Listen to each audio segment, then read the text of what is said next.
donc pas intimidé par la salle, tu la connais par cœur, quoi, c'est ça? Bah là, la config est bizarre. Donc... Ah oui, les gens dansent pas, c'est ça. Bon, du coup, en préparant un peu cette conférence, j'ai essayé de d'écrire une présentation de ton parcours et tout. Tu fais tellement de choses que j'ai pas réussi, donc je vais te laisser retracer un peu ton parcours, nous dire qui tu es, qu'est-ce que tu fais, les différents projets sur lesquels tu interviens, et on pourra partir de ça pour la suite. Qui es-tu? Alors, je suis Vincile, donc j'ai commencé autour de 94-95 avec le groupe Hocus Pocus. On a enregistré notre première cassette à cette époque-là, qu'on vendait dans la cour du lycée. Et dans les petits shops à l'époque, Black et Noir à Nantes, des magasins comme ça. Le groupe a continué et évolué jusqu'en 2005, où on a sorti un album là, national qui s'appelle 73 touches. Entre-temps, on avait monté aussi le collectif C2C, qui s'appelait Coup de Crosse à l'origine, avec lequel on a fait pas mal de battles de DJ. Donc c'était un collectif de 4 DJ. On a fait pas mal de battles et on a commencé à faire les championnats du monde en 2003, qu'on a remporté une première fois en 2003 et qu'on a remporté 6 années consécutives. Et en parallèle, on continue à sortir des disques avec Hocus Pocus, dont Place 54 et 16 pièces. Et voilà. Et ensuite, on a sorti en 2011 l'album de C2C, finalement, après pas mal de temps. L'album Tetra, qui a très très bien fonctionné. Oui, c'est ça. Ça s'est plutôt bien passé sur cet album-là. Et puis on a tourné beaucoup aussi. Enfin, ça avait déjà bien fonctionné avec Hocus, donc c'était Ok. cool. Donc démarrage sur des cassettes dans les années 90. Forcément, aujourd'hui, ça a énormément évolué. Je pense que tu sors un peu moins de cassettes aujourd'hui. C'est quoi pour toi les évolutions les plus importantes que tu as pu remarquer? Qu'est-ce qui t'a le plus frappé depuis le début? Quelque chose qui a radicalement changé ta façon de produire de la musique? Bah, c'est l'arrivée d'Internet. Hein. Enfin, ouais. Nous, on a vraiment connu cette transition-là, quoi. Ce côté où... Enfin, l'arrivée du haut débit, j'ai envie de dire. Parce que c'est vrai qu'au début, la transmission de fichiers était à peine possible. Enfin, dès que c'était des fichiers musicaux, c'était pas possible. Mais assez vite, dès qu'il y a eu des plateformes type MySpace, des choses comme ça, là, on a vu les choses évoluer, où d'un seul coup, un artiste qui bossait tout seul dans sa chambre pouvait toucher le monde entier, quoi. Là où nous, avec nos cassettes et nos CD autoproduits, il fallait qu'on aille dans les disquaires, déposer nos cassettes, etc. Et on avait du mal, en tant que pure autoproduction, à avoir une ambition au-delà de la région, quoi. C'est-à-dire que nous, ça se résumait vraiment à Nantes, Angers, Rennes. Mais ça a changé uniquement la façon de diffuser la musique, ou même pendant la production de la musique, Internet, ça a aussi eu un impact pour toi? Est-ce que ça t'a permis de faire des collaborations qui auraient été impossibles, de trouver des sons, des voix Ouais, enfin ça c'est aujourd'hui, quoi. C'est-à-dire que vraiment cet outil-là, il est indispensable à la création et il permet en effet des collaborations, que ce soit des collaborations internationales ou même nationales, et encore plus, si on resserre encore plus, j'ai envie de dire qu'il m'est arrivé de faire des morceaux avec des Nantais simplement en échangeant des fichiers par internet sans se voir, quoi. D'accord. Donc c'est quelque part c'est un peu triste, quoi, Ouais. mais c'est vrai qu'on fonctionne beaucoup comme ça, en s'envoyant des pistes séparées pour que les uns et les autres puissent ajouter leurs éléments sur les morceaux. C'est vrai que c'est devenu un élément central dans la diffusion et aussi dans la transmission de données pendant le processus créatif, pas seulement pour diffuser la musique dans un second temps. Ok. Est-ce que le matériel que tu utilises pour la production, au-delà d'Internet qui te permet d'échanger avec des gens, est-ce que ce matériel-là, il a évolué pour toi, ou finalement tu es resté sur des choses relativement équivalentes à ce que tu utilisais au départ? On a une petite vidéo qu'on va pouvoir passer peut-être en illustration pendant qu'on parle. Je crois qu'on te voit dans un studio. Ouais, pendant c'était dans mon home studio. Alors cette vidéo, elle a 10 ans. Mais c'est vrai que Est-ce qu'en 10 ans, il y a eu des grandes modifications dans ta façon de travailler le matériel n'a pas vraiment évolué, sauf que j'ai un ordinateur plus performant, une carte son un petit peu plus professionnelle et des meilleurs micros, par exemple. Enfin, ça se joue à des détails, mais par rapport à cette vidéo de 2006, il n'y a pas... Dans le rendu, dans le résultat, il n'y a pas une amélioration flagrante en termes de matériel. Et j'ai jamais été sur ce truc-là de vouloir acheter le dernier truc qui sort, la technologie ultra performante. À partir du moment où j'arrive à réaliser ce que j'ai dans la tête avec le matériel que j'ai entre les mains, je ne cherche pas forcément à aller plus loin en termes de matos, quoi. Ce qu'on voit, ce que je trouve intéressant moi, sur cette vidéo, c'est qu'il y a un peu il y a un mélange. On voit, il y a du numérique, là, on voit des sampleurs, par exemple, mais tout de suite, tu vas aller chercher une guitare, tu vas chercher des... Je crois qu'on te voit avec un triangle un peu plus tard dans la vidéo, donc pour toi, c'est naturel, finalement, les deux mondes se mélangent complètement et tu peux pas... arrêter complètement d'utiliser de l'analogique, finalement. Ouais. Les vrais instruments de musique, c'est indispensable pour toi, quoi. Bah ça, c'est par rapport à la musique que je produis, quoi. C'est-à-dire que cette musique, elle est vraiment à mi-chemin entre l'organique et le digital.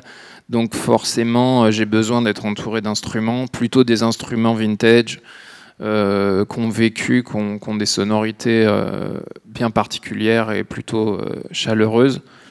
Donc moi, c'est ce que je recherche pour mes compositions, mais il m'arrive au jour le jour de faire des morceaux sans allumer un seul instrument ou sans brancher un seul instrument, juste en étant dans mon logiciel, parce qu'il y a tellement de plugins et de banques de sons aujourd'hui qu'assez facilement, pour maqueter, on n'a pas besoin d'instruments réels, quoi.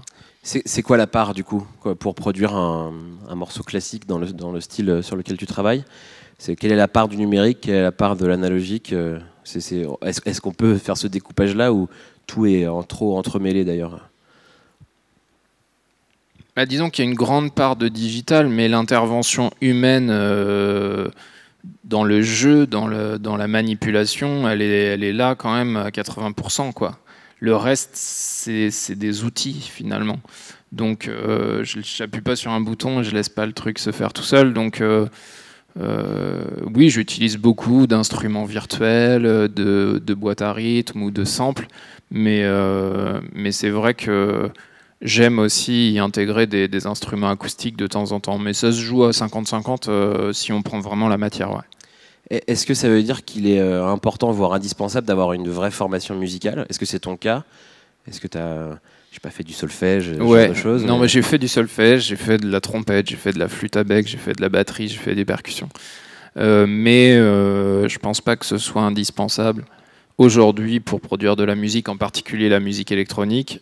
Est-ce qu'on n'est pas meilleur quand même? Mais voilà, c'est ce que j'allais dire, ouais. C'est que c'est pas indispensable, mais si on veut aller au-delà de la base, de la simple exécution, et qu'on veut y intégrer un peu de virtuosité, forcément c'est mieux de savoir jouer un instrument. Et c'est là qu'on fait la différence souvent entre les très très bons producteurs et les producteurs lambda, quoi. Sinon c'est quoi? Ça reste un peu de la bidouille quand on n'est pas vraiment musicien, mais qu'on télécharge un logiciel sur internet et qu'on va essayer de comprendre comment. Non, mais il y a de la très bonne bidouille, hein. Il y a des mecs qui sont pas du tout musiciens, qui font de la super musique. Ils savent très bien, en effet, bricoler, découper des samples, les assembler les uns aux autres ou composer. Puis on apprend aussi. C'est-à-dire que quand tu fais ça depuis 10 ans et que tu manipules des instruments, des logiciels, etc., tu deviens quelque part musicien, parce qu'à force de faire, tu apprends aussi. Et ça, c'était possible quand tu as démarré de bidouiller et de simplement de tester, ou la part de l'analogique à l'époque était tellement importante qu'il fallait, pour faire quelque chose de propre, être un vrai musicien, entre guillemets? Ou finalement déjà... Oui, il fallait peut-être être plus... savoir jouer un instrument, ou probablement, parce que les machines étaient un peu moins autonomes et offraient un peu moins de fonctionnalités. Nous, quand on a commencé, la première cassette, on l'a enregistrée sur un 4 pistes cassette. Donc, en effet, je jouais les parties de batterie, les lignes de basse, etc. C'était vraiment un enregistrement de disque un peu plus traditionnel. Et oui, c'était quelque chose d'indispensable. Et l'arrivée de ces technologies, en particulier des instruments virtuels qui ont des sons assez bluffants, que ce soit en piano, en cordes, etc. Là, ça a vraiment changé la donne, notamment dans les musiques de films, etc., où on fait de moins en moins appel à des orchestres physiques, quoi. Tellement les résultats sont bluffants et tellement les coûts aussi sont réduits. Du coup, tu dirais que c'est plus facile aujourd'hui de produire de la musique? Oui. Ouais. Mais après, de la bonne musique, non. Ouais, c'est ça. Ok. Une fois que la musique est produite, il faut la diffuser, sinon elle resterait dans ton studio. Aujourd'hui, les grandes plateformes type Deezer, Spotify, iTunes jouent un rôle absolument central dans la diffusion de la musique et le fait que les gens puissent écouter finalement ton travail. C'est quoi ta vision, toi, un peu de ce marché qui l'a vu évoluer? Tu as démarré en diffusant tes cassettes un peu à la main dans les boutiques du coin. Et aujourd'hui, on achète en un clic le morceau sur iTunes. C'est quoi ta vision un peu de ce marché-là aujourd'hui? Bah là, on ne l'achète plus. Hein. Enfin, on est en train de encore switcher, et c'est déjà fait quelque part, vers le 100% streaming, quoi. Donc c'est vrai que d'un côté, je trouve ça génial parce que tout est très accessible et en effet, le gars ou la fille qui produit de la musique tout seul chez lui ou en tout cas dans un réseau un peu moins professionnel, hors label, etc., peut accéder à un public énorme. Maintenant, l'offre, elle est aussi démultipliée parce qu'il y a beaucoup de gens qui s'autoproduisent, qui peuvent mettre leur musique en ligne. Maintenant, d'un point de vue économique, ces plateformes-là, je pense qu'on est encore dans des schémas qui méritent, enfin, qui doivent évoluer parce que l'artiste est complètement laissé de côté aujourd'hui. D'un point de vue économique, on sait qu'en bout de course, les revenus du streaming sont vraiment ridicules. Mais pourquoi? C'est à cause des plateformes? C'est à cause des intermédiaires? Parce que pour l'instant, les schémas n'ont pas encore été réellement établis de manière juste dans les répartitions, j'ai envie de dire. Donc, on est resté sur des contrats du disque, où les coûts de production étaient différents, où les coûts de fabrication étaient différents, et on applique ces schémas de répartition au digital, où il n'y a plus de frais de fabrication, etc. Donc on est dans des trucs qui sont complètement bâtards, qui correspondent plus à grand-chose. Et donc c'est les maisons de disques qui jouent pas le jeu, quoi. Je pense qu'il y a à la fois les plateformes, les maisons de disques qui profitent de cette période un petit peu latente où finalement, les artistes se sont pas encore vraiment réveillés pour dire attendez, faudrait peut-être qu'on rebatte les cartes. Et voilà, je pense que c'est tout ça. Et il y a besoin, en effet, qu'il y en ait certains qui ouvrent leur gueule ou qui proposent des schémas différents. Ouais. Donc c'est aux artistes de le faire, ça, de gueuler, comme tu dis. Oui, je pense. Il y a eu un essai un peu avec Tidal aux États-Unis, par exemple. En tout cas, ça a été présenté comme ça. Les artistes qui sont plus impliqués dans la plateforme. Là, c'était des très grands artistes américains, donc je suis pas sûr que un petit artiste qui débute gagne beaucoup d'argent grâce à Tidal. Mais en tout cas, la façon dont c'était présenté, c'était pour avoir une meilleure répartition des droits. Pour les artistes. C'est ce genre après, quand on étudiait le schéma dans le détail, c'était pas forcément la réalité au final. Et on voit que même des artistes qui disent, comme Kanye West, qui disent vouloir sortir leur projet exclusivement sur Tidal, finissent sur toutes les autres plateformes. Donc, je sais pas. En tout cas, on découvre encore, on apprend encore beaucoup sur tout ça. Il y a aussi toutes les plateformes alternatives. Je pense à Bandcamp ou des choses comme ça, ou même le fait de faire sa propre plateforme, son propre site internet. Moi, je crois aussi en ça. Maintenant, c'est difficile en tant qu'artiste de s'exonérer d'être présent sur toutes ces plateformes parce que même si tu gagnes vraiment des miettes, tu es quand même visible, quoi, quelque part. Donc, des plateformes comme Spotify, c'est important d'y être parce que d'un seul coup, c'est aussi un système d'abonnés qui vont te suivre, qui vont être au courant de la musique que tu sors en temps réel. Donc, le schéma le plus absurde, c'est SoundCloud, où finalement les artistes payent pour avoir un compte pro et pouvoir diffuser leur musique. Mais c'est ton cas, tu diffuses, tu as un compte non, mais c'est l'absurdité, elle est... Pourquoi tu es présent sur SoundCloud? Pourquoi tu t'en sers alors du coup?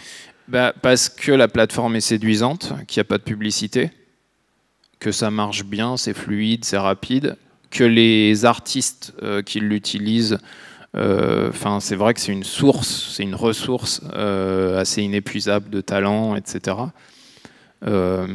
Mais tes morceaux sont disponibles gratuitement et tu gagnes pas d'argent. Oui. C'est paradoxal par rapport à ce que tu disais. Et tu payes. C'est paradoxal par rapport à ce que tu disais. Non, mais je sais que c'est totalement paradoxal. Maintenant, c'est vraiment une plateforme où une pure plateforme de promotion pour moi, quoi. Ouais. Okay. Où tu mets ta musique parce que tu as envie de la partager avec les gens et que voilà, tu as fait un morceau dans l'après-midi, tu as envie de le balancer dessus directement. Et dans l'heure qui suit, les gens peuvent écouter ce que tu as fait. Donc il y a ce côté immédiat qui est hyper intéressant. Ça qui n'existait pas en effet il y a une dizaine d'années, où d'un seul coup, vraiment, il m'est arrivé comme ça de faire un remix et de le balancer dans la demi-heure qui suit, quoi. Parce qu'il n'aurait pas forcément été disponible à la vente, quoi qu'il arrive, mais on voit aussi des artistes. Oui, parce que aussi tu es dans un schéma de bootleg, de remix non autorisé. Mais il y a des artistes qui, lorsque leur album sort, mettent toutes les 15 pistes de l'album sur SoundCloud. Là, pour le coup, normalement, on imaginerait qu'ils préféraient qu'on achète l'album disponible gratuitement. C'est notre cas parce que, au même titre qu'on le met sur YouTube, bon, YouTube, il y a une rémunération encore différente, mais nous, c'est notre cas parce qu'on a beaucoup d'abonnés sur SoundCloud. Donc forcément, c'est un moyen de présenter des nouveaux projets, des nouveaux morceaux aux gens et de leur dire, bah voilà, le morceau, il est disponible. Si vous l'avez vraiment aimé, allez l'acheter ou abonnez-vous ou suivez-nous ou des choses comme ça. Mais puis voilà, il y a aussi ce côté spontané et gratuit que j'aime sur SoundCloud où voilà, tu fais un morceau, tu le balances, les gens aiment ou aiment pas, mais en tout cas, il y a ce côté partage immédiat qui est vraiment intéressant. Okay. Il y a un autre évidemment phénomène gratuit lié à la musique, c'est le piratage, bien sûr. Donc c'est encore différent, c'est complètement en parallèle des plateformes un peu officielles entre guillemets. Ta carrière a démarré dans les années 90, c'est ce que tu disais. Globalement, le piratage est arrivé aussi de façon un peu massive à la fin des années 90. Ça veut dire que la plupart de ce que tu as produit et sorti en disque est sorti alors que le piratage était bien présent. Du coup, c'est quoi ta réaction entre guillemets par rapport à ça? C'est quelque chose qui existe, qui est normal, on doit faire avec, ou est-ce que tu espères encore, comme certains artistes entre guillemets, qu'on va pouvoir réussir à éradiquer ça demain et que plus personne ne piratera de la musique, des films, des séries En tout cas, j'ai l'impression que pour la musique, j'ai pas les statistiques ou j'ai pas connaissance des chiffres, mais j'ai l'impression qu'il y a plus grand monde qui télécharge illégalement la musique puisqu'elle est accessible partout, en premier lieu sur YouTube, où finalement la plupart des albums sont disponibles sur beaucoup de plateformes de streaming. On n'a plus vraiment la nécessité d'avoir les fichiers physiques ou en tout cas numériques dans l'ordinateur. Non, j'ai l'impression que ça, de ce point de vue-là, c'est passé, quoi. Nous, on l'a vécu sur les albums d'Hocus Pocus, mais franchement, ça m'a jamais préoccupé. Parce que, voilà, nous, notre idée, c'était de faire des concerts et de tourner, de vendre des disques. C'était un bonus, quoi, quelque part. C'était pas une recherche absolue de notre part. Donc, non, ça n'a jamais été trop une préoccupation. Dans le même temps, on voit que ces plateformes numériques sont hyper importantes, mais on voit aussi un vrai retour du disque, du vinyle notamment. Qu'est-ce que tu en penses? C'est un épiphénomène où finalement les gens ont peut-être un peu ras-le-bol de cette surconsommation de la musique et veulent revenir à des objets, à quelque chose de plus physique. Et vous continuez à sortir. Nous, on a toujours sorti quasiment tous nos projets sont sortis en vinyle. Donc ça, pour nous, c'est assez naturel. Je pense qu'on a besoin de... C'est parce que vous venez aussi du monde du DJing et ça... Oui, c'est votre il y culture, a quoi. forcément ça. Il y a aussi le côté visuel qu'apporte le disque. Moi, je fais pas mal de pochettes pour le label, donc du coup, c'est aussi un plaisir en tant que graphiste de travailler sur un support qui fait un peu plus que 100 pixels par 100 pixels, quoi. Parce que ça, c'est hyper frustrant. Mais ça veut dire que, justement, on est obligé de faire des choses de qualité, des visuels de qualité, des livrets qui accompagnent le disque de qualité. On peut plus faire des choses un peu basiques. Moi, je me souviens avoir acheté des albums CD où il y avait une page imprimée pour faire la pochette et puis c'est tout. Ça, on peut plus faire ça aujourd'hui, je pense. Enfin, c'est la question. Si tu sors ton disque en physique, la logique veut que tu fasses un bel objet, puisque c'est une façon de s'assurer de le vendre. Il n'y a pas vraiment d'autre intérêt que ça. Mais le vinyle, moi je trouve que c'est un bel objet de transmission aussi. Offrir un disque comme ça, c'est toujours mieux que d'offrir une carte iTunes, quoi. Donc, je préfère. Oui, j'aime bien avoir cet objet-là. Après, encore une fois, ça peut être un peu absurde parce que j'écoute plus de la musique sur les plateformes de streaming ou iTunes que j'écoute des vinyles, quoi. Des fois, j'ai des disques en vinyle qui restent sous cellophane pendant 1 an avant que je les sorte, et j'ai pourtant écouté le disque en digital. Donc, parfois, c'est le plaisir aussi d'avoir cet objet-là sans forcément le sortir. Tu parlais de SoundCloud comme une plateforme un peu de promotion de ton travail.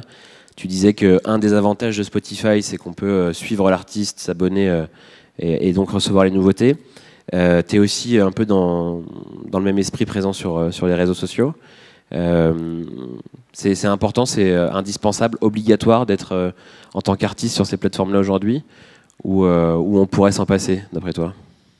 Non, je pense qu'éventuellement on pourrait s'en passer en travaillant vraiment par la scène, par le live, et en défendant par le côté purement humain, quoi. Mais c'est juste une facilité de communication et d'accéder à une communauté qui a envie de suivre ce que tu fais et qui s'intéresse à ce que tu fais, de pouvoir leur dire demain je suis en concert à tel endroit, demain je sors un nouveau morceau, regardez cette vidéo. Enfin, c'est vraiment ça, encore une fois, comme je disais tout à l'heure sur SoundCloud, c'est ce côté immédiat de pouvoir communiquer des choses là où on ne pouvait pas le faire. Encore une fois, il y a un bout de temps, autrement qu'en passant par des médias traditionnels comme la radio ou la télévision. Donc là, c'est vraiment un confort de communication qui est optimum, quoi. C'est plus facile et plus direct, c'est ça, quoi. Ouais,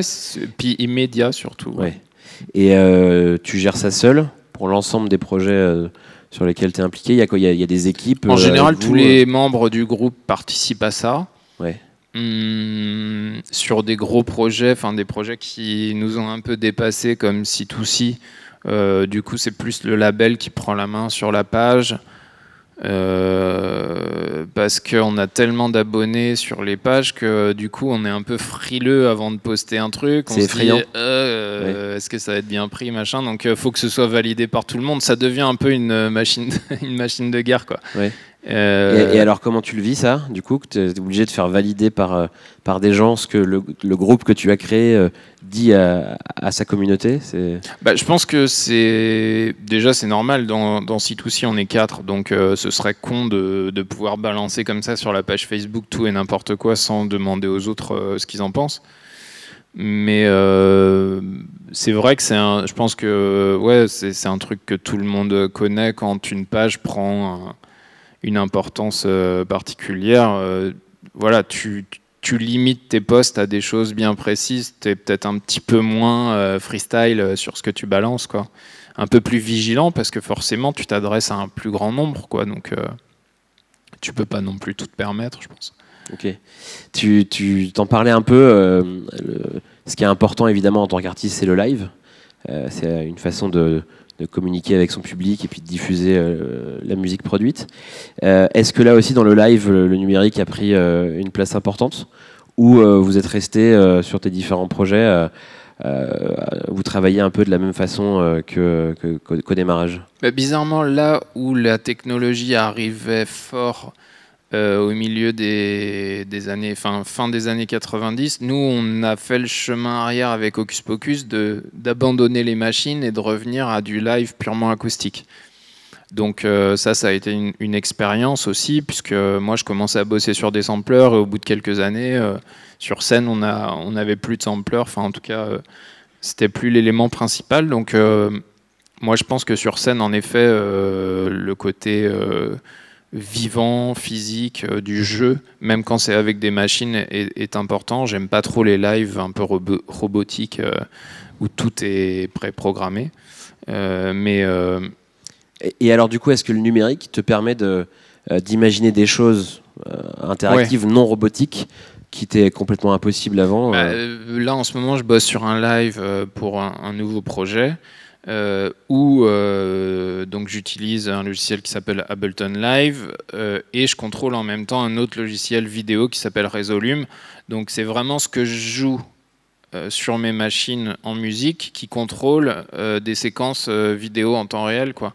Donc ce truc-là, c'est assez magique. Bon, c'est pas nouveau, mais c'est tellement fluide et ça marche tellement bien maintenant que ce serait dommage de s'en priver. Après, ça demande aussi énormément de travail de préparation, puisque à chaque son, il faut aussi l'équivalent visuel.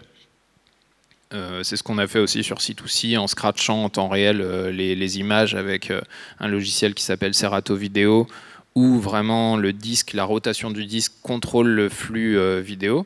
Donc avec chacun un écran indépendant, comme ça on crée une composition globale. Et c'est un travail énorme de préparation parce qu'en effet, à chaque son scratché, il faut une image cohérente avec un ensemble. Donc oui, c'est le double de préparation. Et là, est-ce que tu disais qu'Internet a radicalement changé ta façon de produire de la musique? Est-ce que ça a aussi un impact sur tes lives pour trouver des visuels, pour trouver des artistes? Ça n'a pas radicalement changé la manière de produire, ça a radicalement changé la manière de diffuser par contre. Au niveau de la production, ça a ouvert d'autres horizons avec des possibilités en effet de travailler.